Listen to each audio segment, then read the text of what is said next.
అందరికీ నమస్కారం. ఈరోజు మనం ఈ ఎపిసోడ్లో 3.3 1848 the revolution of the liberals. ఇంతకుముందు జరిగినటువంటి ఎపిసోడ్లో రెవల్యూషన్ ఎలా జరిగింది, సామాన్యులు ఎలా ఫైట్ చేశారనేటువంటి అంశం మనం చూసాం. 1830 1848 రివోల్ట్స్కి సంబంధించినటువంటి అంశాన్ని మనం ఇక్కడ చర్చించుకోవడం జరిగింది. ఈ రోజు ఉన్నటువంటి ఎపిసోడ్లో మనం చూడబోయేటువంటి అంశం 1848 జరిగినటువంటి ఉద్యమంలో లిబరల్స్, మధ్యతరగతి కుటుంబాలకు సంబంధించినటువంటి వ్యక్తులు ఏ విధంగా పార్టిసిపేట్ చేశారు, ఏం జరిగింది, దాని పరిణామాలు ఏమిటి. Parallel to the revolts of the pour, unemployed and the starving peasants and workers in many European countries in the year 1848, a revolution led by the middle classes was underway. ఇక్కడ మొదట్లో మనకి ఏం చెప్తున్నారంటే, ఎప్పుడైతే ఈ యొక్క పేదరికంలో ఉన్నటువంటి నిరుద్యోగులు, అలాగే రైతులు, శ్రామికులు పనిచేసి వాళ్ళు ఉద్యమాలు చేశారో, అదే సమయంలో చదువుకున్నటువంటి మధ్యతరగతి కుటుంబానికి సంబంధించినటువంటి ఆ వర్గానికి సంబంధించినటువంటి వాళ్ళు కూడా ఒక ఉద్యమాన్ని నడిపారు అనేటువంటి అంశాన్ని మనకి ఇక్కడ తెలియజేస్తున్నారు.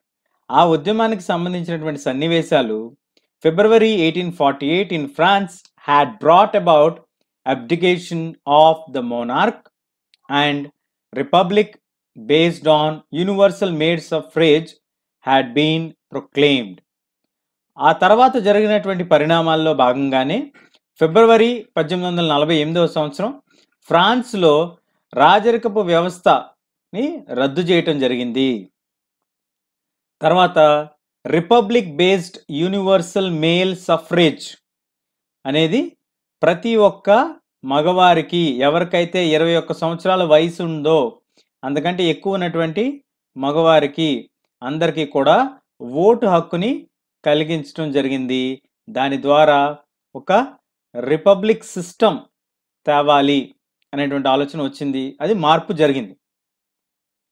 In other parts of Europe wear the independent nation states did not yet exist, such as Germany, Italy, Poland and the Austro-Hungarian Empire, men and women of the liberal middle classes combined their demands for constitutionalism with national unification.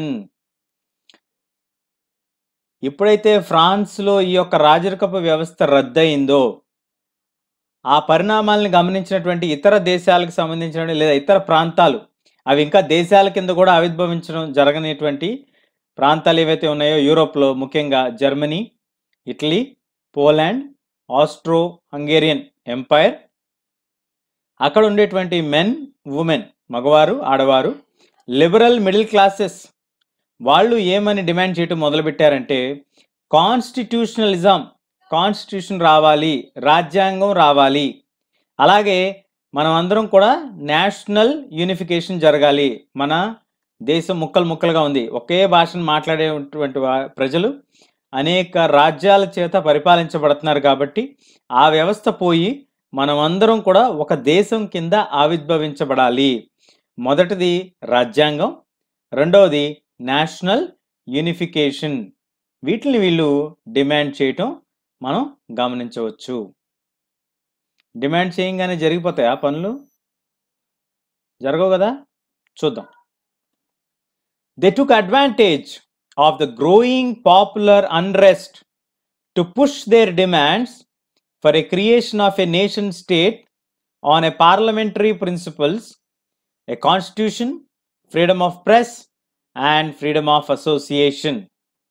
ఎప్పుడైతే ఈ యొక్క వ్యతిరేకత భావన అనేది పెరుగుతూ వచ్చిందో రాజరికపు వ్యవస్థ మీద, ఈ యొక్క రాజ్యాల పైన, అప్పుడు ఈ మిడిల్ క్లాస్కి సంబంధించినటువంటి చదువుకున్నటువంటి కుటుంబాలు కానీ, మగవారు కానీ, ఆడవారు కానీ కలిసి వాళ్ళు ఏం డిమాండ్ చేయడం మొదలెట్టారంటే, మాకు ఒక పార్లమెంటరీ సూత్రాలని, ఆదేశాలని పాటించేటువంటి ఒక రాజ్యాంగం కావాలి, ప్రెస్కి ఫ్రీడమ్ ఉండాలి, అలాగే మేము ఏదైనా అసోసియేషన్ ఫామ్ చేసుకోవాలంటే ఆ ఫ్రీడమ్ కూడా మాకు ఉండేటట్టు అటువంటి ఒక దేశం మాకు కావాలి అనేటువంటి ఒక డిమాండ్ వీళ్ళు తెరపైకి తీసుకురావటం మనం గమనించవచ్చు.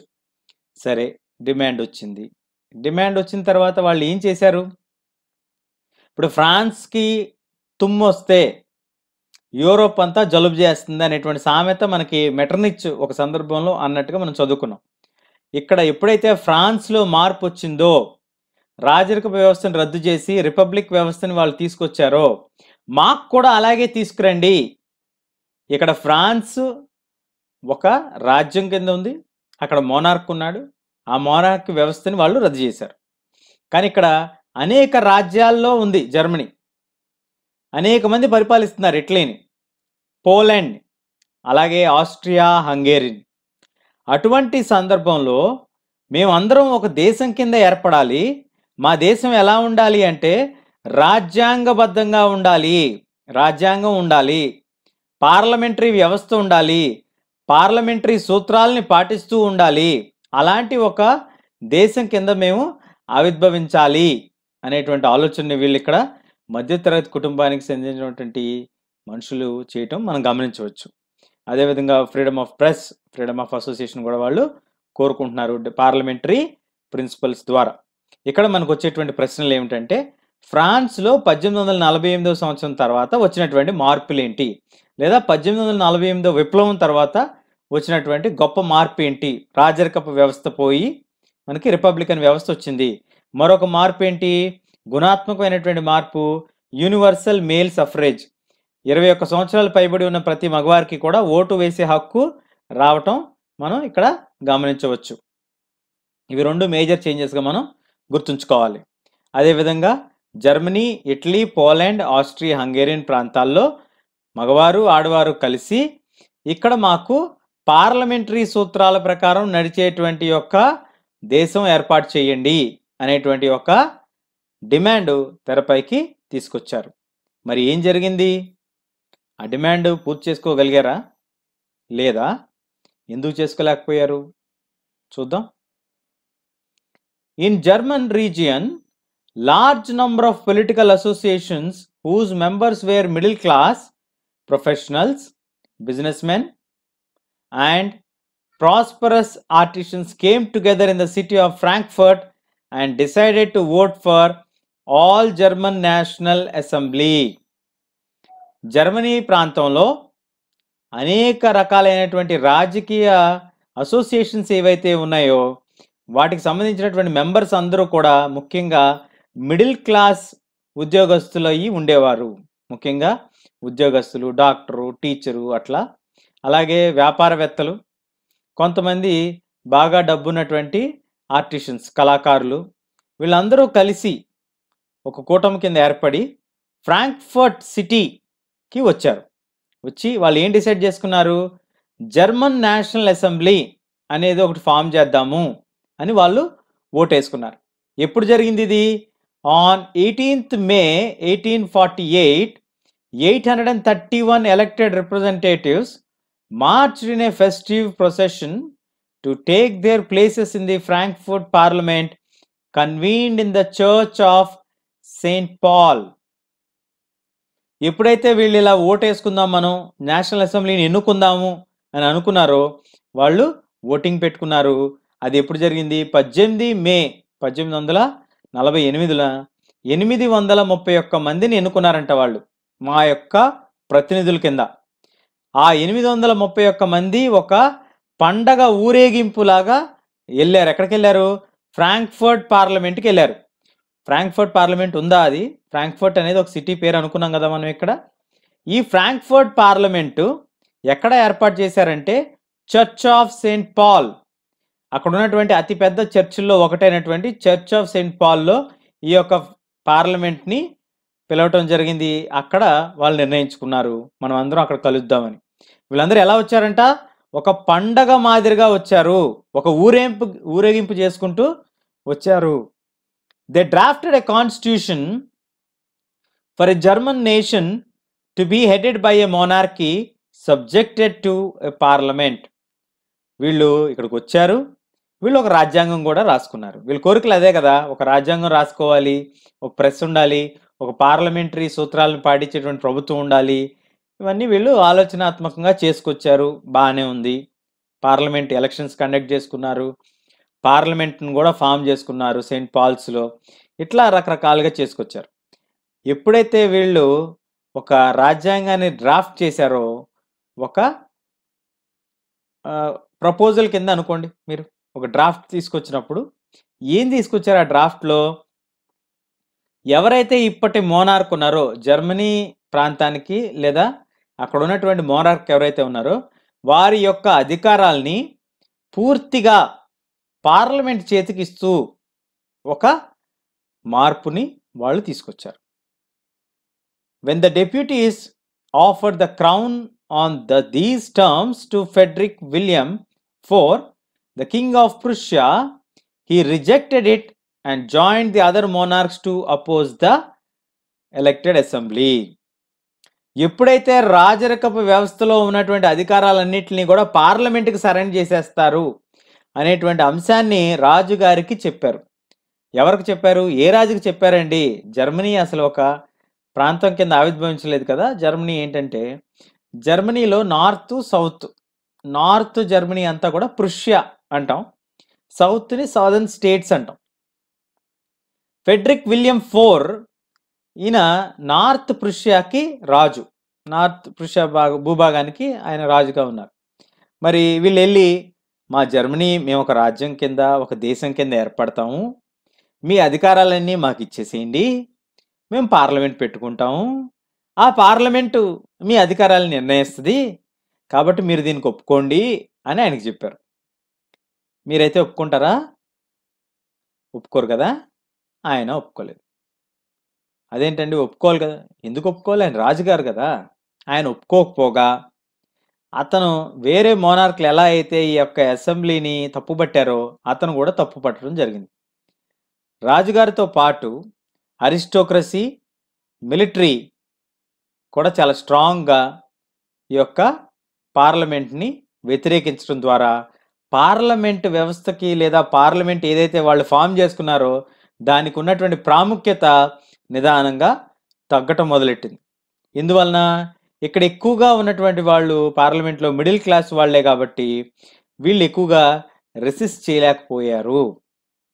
వీళ్ళు ఈ అరిస్టోక్రసీ మీద, మిలిటరీ మీద, రాజుగారి పైన ఒత్తిడి తీసుకురాలేకపోవటం వలన వారికి ఉన్నటువంటి యొక్క ప్రాముఖ్యత మెల్లగా తగ్గుతూ వచ్చింది. వర్కర్స్ యొక్క డిమాండ్స్, ఆర్టిషన్స్ కళాకారుల యొక్క డిమాండ్స్ అవన్నీ కూడా నిదానంగా గాల్లో కలిసిపోయినాయి లేదా కాలగర్భంలో కలిసిపోయినాయి అని మనం చెప్పుకోవచ్చు. In the end troops were called in the assembly and was forced to disband. ఇంకా ఈ పార్లమెంట్ జరుగుతున్నప్పుడు ఆర్మీని లోపలికి తీసుకొచ్చి ఆర్మీ చేత బెదిరించి ఆ అసెంబ్లీని కూడా రద్దు చేయటం మనం గమనించవచ్చు. ఆ విధంగా ఈ యొక్క ప్రపోజల్ ఏదైతే మిడిల్ క్లాస్ వాళ్ళు తెద్దామనుకున్నారో పార్లమెంటరీ వ్యవస్థకు ఆధారపడినటువంటి ఈ యొక్క వ్యవస్థను తీసుకొద్దాం, దాని ద్వారా ఒక రాజ్యాంగాన్ని రచిద్దాం, ఆ రాజ్యాంగాన్ని రచించి రాజుగారి యొక్క అధికారాలను పూర్తిగా తగ్గించేసి పార్లమెంట్కి మంచి అధికారాలు ఇద్దామని ఎప్పుడైతే వీళ్ళు అనుకున్నారో రాజుగారికి బాగా కోపం వచ్చేసింది. రాజుగారి కోపం వస్తే ఇంక మనం ఏమైనా చేయగలమా? కష్టం కదా, చేయలేకపోయారు. అప్పుడు ఉన్నటువంటి పరిస్థితి అలా ఉంది వాళ్ళకి. కాబట్టి రాజుగారి కోపం వచ్చింది కాబట్టి ఎట్లాంటి ఆలోచనలు చేస్తున్నారు మీరు అని చెప్పి దాన్ని కూడా రద్దు చేసి పారేశారు. మరి తర్వాత ఏమైందండి? ఇదొకటి అవ్వాలి కదా. So the issue of extending political rights to women was a controversial one within the liberal movement. అప్పుడున్నటువంటి రాజకీయ పరిస్థితుల్లో ఆడవారికి ఓటు వేసేటువంటి అధికారం లేదు. ఆ ఓటు వేయాలి అనేటువంటి అధికారాన్ని అడగటం అదొక పెద్ద సంచలనంగా మారుతూ ఉండేది, ఆశ్చర్యాన్ని కలిగిస్తూ ఉండేది. చాలామంది ఆడవాళ్ళు అప్పుడు కూడా యాక్టివ్గానే పార్టిసిపేట్ చేసినప్పటికీ వాళ్ళు సొంతగా కొన్ని పొలిటికల్ అసోసియేషన్స్ ఫామ్ చేసుకున్నారు, న్యూస్ పేపర్స్ ఏర్పాటు చేసుకున్నారు, పొలిటికల్ మీటింగ్స్లో పార్టిసిపేట్ చేస్తున్నారు, డెమాన్స్ట్రేషన్స్ కూడా చేస్తున్నారు, వారి యొక్క వ్యతిరేకతను తెలియజేస్తున్నారు. అయినా వారికి ఎటువంటి రాజకీయపరమైనటువంటి హక్కులు, ముఖ్యంగా ఓటు వేసేటువంటి హక్కు ఇవ్వటం లేదు. అది మాత్రం వాళ్ళు వ్యతిరేకిస్తూనే వచ్చారు. అది పరిస్థితి. ఏం జరిగింది? ఏమీ జరగట్లేదు. మనం చెప్పుకున్నాం కదా, Saint Paul's Church parliament meeting ఇట్లా జరిగింది. వీళ్ళందరూ ఇక్కడ కూర్చున్నారు. ఇది చర్చ్ కాబట్టి దేవుడి పటం ఉంది. ఇది జర్మనీకి సంబంధించినటువంటి గుర్తు. ఇక్కడ వీళ్ళంతా డిస్కస్ చేసుకుంటున్నారు. ఇది పార్లమెంట్, మీరు గమనించవచ్చు. ఇక్కడ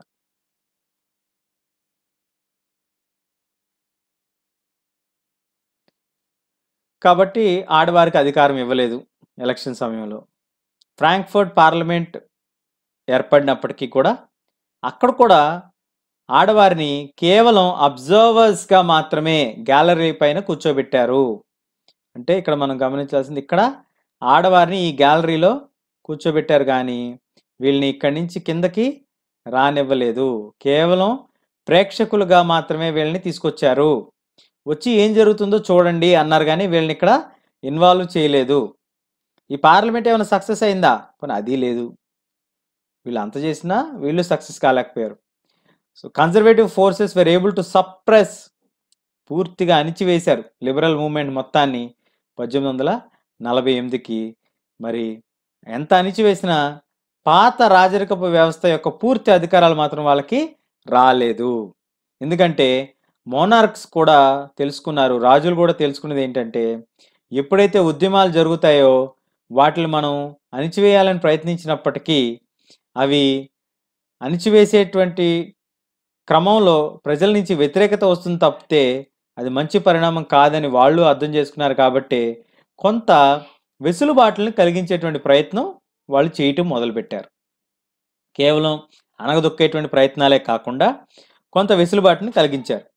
in the year 1848 the autocratic monarchies of central eastern Europe began to introduce some changes which had taken place in Western Europe before 1815.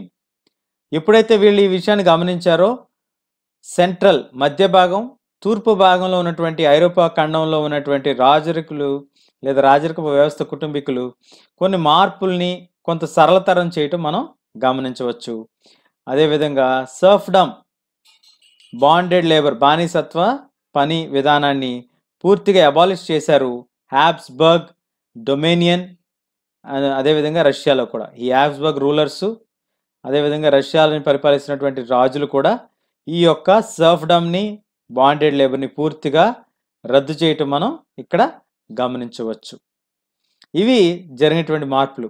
మరి ఈ యొక్క మధ్యతరగతి కుటుంబీకులు చేసినటువంటి ప్రయత్నం, మధ్యతరగతి కుటుంబాల్లో ఉన్నటువంటి ప్రజలు కోరుకున్నటువంటి పార్లమెంటరీ వ్యవస్థ వచ్చిందా? రాలేదు. ఎవరు వ్యతిరేకించారు? అప్పుడున్నటువంటి ప్రూషియా రాజు అయినటువంటి కైజర్ విలియం IV వ్యతిరేకించిన ఫెడ్రిక్ విలియం IV వ్యతిరేకించడం మనం గమనించాలి ఇక్కడ. అదేవిధంగా పూర్తిగా అణిచివేయాలనేటువంటి ఆలోచన ఉందా? లేదు. కొంత వెసులుబాటుని కలిగించాలి, కొంత కన్సెషన్స్ని ఇవ్వాలి. మనం పూర్తిగా తొక్కేయకూడదు, లేదా పూర్తిగా అణిచివేస్తే అది మరీ ఇంత పెరిగి అది ఇంకా ప్రమాదంగా మారగలదు అనేటువంటి ఒక ఆలోచన కూడా రాజరిక వ్యవస్థలో ఉండేటువంటి రాజులకు కూడా వచ్చింది. కాబట్టి వాళ్ళు కొంత బానిసత్వాన్ని వీటిని తగ్గించి వాటిని పూర్తిగా నిర్మూలించాలి అనేటువంటి ప్రయత్నం వాళ్ళు చేయటం మనం గమనించవచ్చు ఇక్కడ 1867కి వచ్చేసరికి. అర్థమైంది కదా? మళ్ళీ ఒకసారి చదువుకోండి. ఈ పాయింట్స్ అన్ని చాలా ఇంపార్టెంట్ మనకి. ఇప్పుడు బోర్డ్ ఎగ్జామ్ వచ్చేస్తుంది కాబట్టి కొంచెం సీరియస్గా ప్రిపేర్ అవ్వండి.